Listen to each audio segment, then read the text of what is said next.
Three cities on three different continents share the same impossible math. Melbourne in Australia, Chicago in Illinois, and San Francisco in California. Each one rises from virtually nothing in a single generation. Each one suffers a catastrophic event that levels most of its buildings. Each one rebuilds at speeds that defy the tools and labor available, and each one celebrates its rebirth by hosting a World's Fair.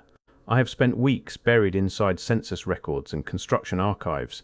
The numbers tell a story that the history textbooks skip entirely. This is not about lost civilizations or hidden empires or fringe theories. This is about official data, government records, and building timelines. Timelines that collapse under their own weight when you look closely. Let me start with Melbourne, because it might be the most striking example of the three. In 1836, the first official census of the settlement counted 177 people. Only 35 of the 177 were women. There were no paved roads and no stone buildings. No infrastructure of any kind existed beyond a scattering of rough timber shelters. The entire settlement existed because a man named John Batman arrived the year before. He pointed at a riverbank near the Yarra River and declared, quote, "This will be the place for a village." That is the founding story. A man on a boat points at a riverbank and says, "Village." 1 year later, a government surveyor named Robert Hoddle lays out a street grid. And from that grid, from that riverbank, from those 177 souls, something extraordinary begins to unfold. By 1851, the population had climbed to roughly 29,000. Then gold was discovered in Victoria. Within months, the population doubled to 40,000. In 1852 alone, somewhere between 75 and 90,000 immigrants stepped off ships at Melbourne's ports. Think about that number for a moment. In a single year, more people arrived than the entire existing population. The colony's total population leaped from 77,000 in 1851 to over 538,000 by 1861. That is a sevenfold increase in 10 years. By 1865, Melbourne had overtaken Sydney as the most populous city in Australia. Sydney had a 50-year head start. Melbourne erased that advantage in barely a decade. And Melbourne was not just growing in population, it was building on a scale that still raises serious questions today. During the 1850s and 1860s, construction began on Parliament House, then the Treasury Building, then the old Melbourne Gaol, the State Library, the University of Melbourne, the General Post Office, the Customs House and Melbourne Town Hall. These are not wooden frontier structures slapped together in a rush. These are grand civic buildings made of bluestone and imported materials. They were designed in classical European styles that rivaled anything in London. The foundation stone for St Patrick's Catholic Cathedral was laid in 1858. St Paul's Anglican Cathedral was begun in 1880, and here is a detail that stopped me cold when I found it. St Paul's was designed by an architect named William Butterfield. Butterfield worked from England. He drew the plans, specified the materials, and supervised the project entirely through letters. He never set foot in Melbourne, not once in his life. An English architect designed a cathedral for a city that had been a sheep pasture 45 years earlier. He had such extraordinary confidence in this frontier town that he committed years of work without visiting it. That is either remarkable foresight or something we are not fully understanding. A visiting American businessman named George Train traveled to Melbourne during this period of explosive growth. He compared it directly to Chicago, Cincinnati, and San Francisco. He described all of these cities as, quote, babes in the wood in the morning who had become full-grown men at night. That phrase has stayed with me through this entire investigation, because Train was not making a metaphor about gradual progress. He was describing something that genuinely startled him. Cities that appeared, fully formed, faster than anyone could reasonably explain. And then there is the labor question, which nobody seems to ask. Melbourne stonemasons organized a union and won the 8-hour workday in 1856. That is the first successful 8-hour day movement in the entire world, not London, not Paris, not New York. Melbourne. It happened just 21 years after Batman pointed at a riverbank and said village. How does a frontier settlement produce not only grand stone buildings, but a fully organized labor movement within 2 decades? If you have ever been part of organizing anything, a business, a team, a community group, you know how long that takes. Coordination requires infrastructure that takes years to develop. The gold rush brought money. That much is certain. Over £100 million in gold flowed through Victoria. But money alone does not cut stone. Money does not train apprentice masons in classical European techniques. Money does not design cathedral interiors from 6,000 miles away.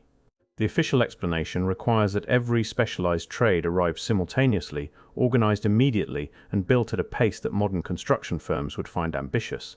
It is possible, but it strains credibility when you sit with the numbers long enough. Now let me take you to Chicago, because the same pattern repeats here. In 1833, the town of Chicago was organized with a population of roughly 200 people. By 1840, the census recorded 4,470. By 1850, nearly 30,000. By 1860, over 112,000. By 1870, almost 300,000, making it the fifth largest city in America. This is the fastest sustained urban growth of any major city in United States history. And then on October 8, 1871, it burned. The Great Chicago Fire destroyed over 17,000 structures across roughly 2,100 acres. It erased 73 miles of roads and 120 miles of wooden sidewalk. An estimated 300 people died. Over 100,000 were left homeless. The damage totaled around $222 million. That was roughly a third of the city's entire assessed value. The standard story is that Chicago rose heroically from the ashes. And it did. But the details of how it rose are far more uncomfortable than the legend suggests. Between 1872 and 1879, over 10,000 building permits were issued. The city rebuilt at an astonishing rate. But according to architectural historians, no improvements in construction from a fireproofing standpoint were made after the 1871 fire. Read that again. The city that burned because it was built from wood was rebuilt from wood. Nobody knew how to effectively fireproof iron or timber at that scale. The pressure to rebuild was too urgent for experimentation. So they built it back essentially the same way. You can probably guess what happened next. In 1874, a second fire swept through Chicago. It incinerated 50 acres and roughly 800 structures in the rebuilt areas. One historian at the Chicago History Museum described it plainly. Those neighborhoods burned because they had been built basically the same way as before the first fire. 2 fires in 3 years, the same construction methods, the same result. This detail almost never appears in the popular narrative of Chicago's rise. And yet, despite burning twice, by 1880 Chicago's population surged past 500,000. By 1890 it crossed 1 million, making it the second largest city in the nation. Within 20 years of the Great Fire, the population had more than tripled. And during this exact period, something happened that changed architecture forever. In 1885, the Home Insurance Building was constructed using a steel frame skeleton. It is widely considered the world's first skyscraper. The Montauk Block became the first building in the world to be constructed at night, using the new technology of electric lighting. Chicago did not just rebuild from its ashes, it invented an entirely new way to construct buildings, from wooden sidewalks to the birthplace of the skyscraper in 14 years. And what did Chicago do to prove its recovery to the world? It hosted the 1893 World's Columbian Exposition. 27 million people attended.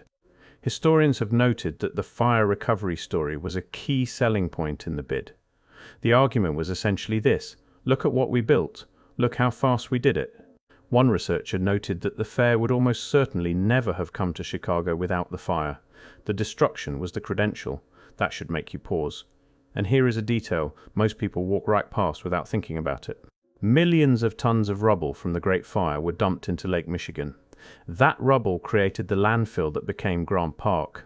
If you have ever walked through Grant Park on a summer afternoon, you were walking on top of old Chicago. The destroyed city is literally beneath your feet. Now, San Francisco, because this is where the pattern completes in a way I find genuinely difficult to dismiss.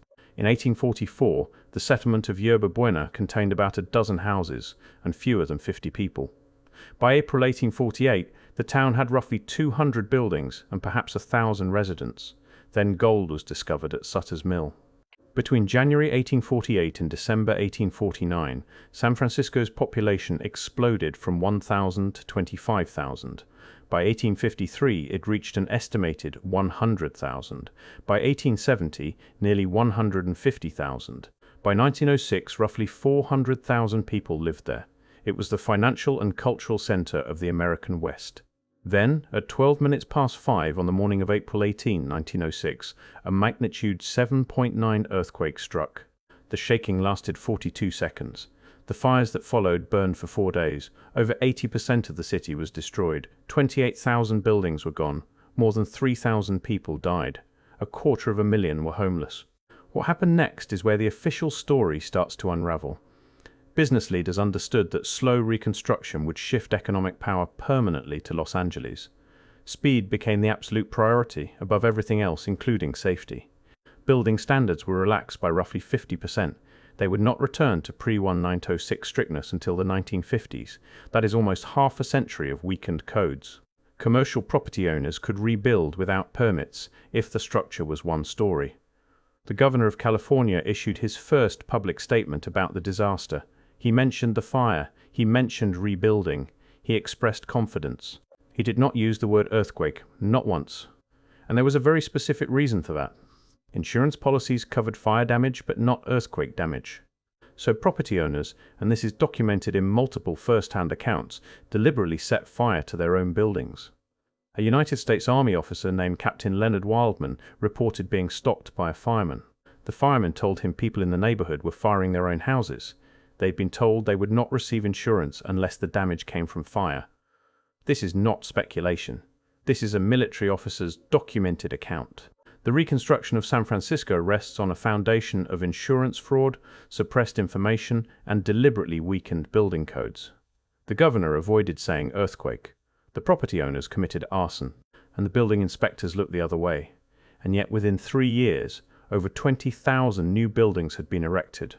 By 1915, the city hosted the Panama Pacific International Exposition, a world's fair designed specifically to showcase its miraculous recovery.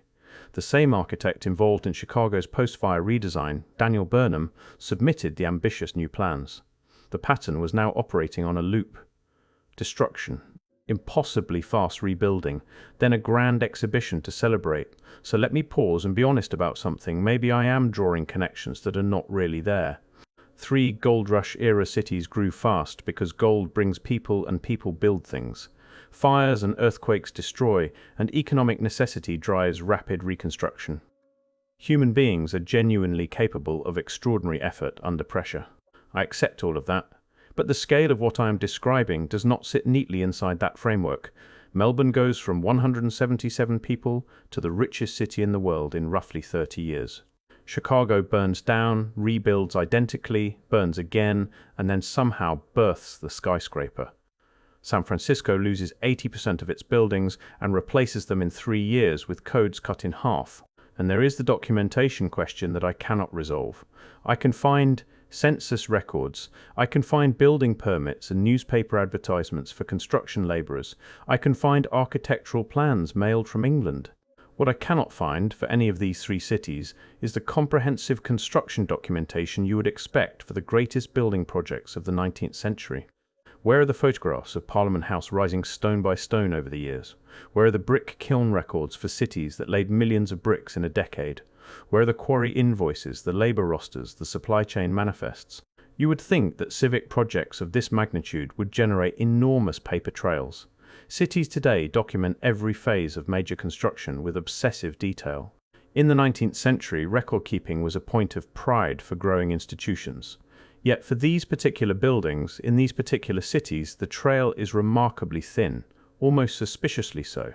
Each city uses the word founded rather than built. Each city celebrates with a World's Fair. And George Train's observation keeps circling back to me. Babes in the wood in the morning, full-grown men at night. He said it with wonder. But wonder has a shadow side, because if you cannot explain how something happened, you have to consider the possibility that the story you have been told is incomplete. These are not conspiracy theories. These are census numbers, building permits, insurance records, and the words of people who were actually there. The only question is whether the explanation we have been given is large enough to hold what actually occurred. If 107 people can produce a city that rivals London in a generation, we should celebrate that and study how they did it. If a city can burn twice and invent the skyscraper in 14 years, we should understand the method and teach it. If 20,000 buildings can rise in 3 years on weakened codes, we should be able to explain it clearly. But if we cannot explain any of it with the records available, then something is missing. If the tools of the era and the documented workforce cannot account for it, we need to ask harder questions. I am not claiming to have the answers. I am saying the questions have not been asked loudly enough. 3 cities, 3 continents. The same impossible math. And George Train, the man who actually saw it happening, could only describe it as magic. Babes in the wood in the morning, full-grown men at night. Maybe he was right to be amazed, or maybe the amazement itself is a clue that we have not yet followed far enough. The question is not what these cities built. The question is what was already there before they started building.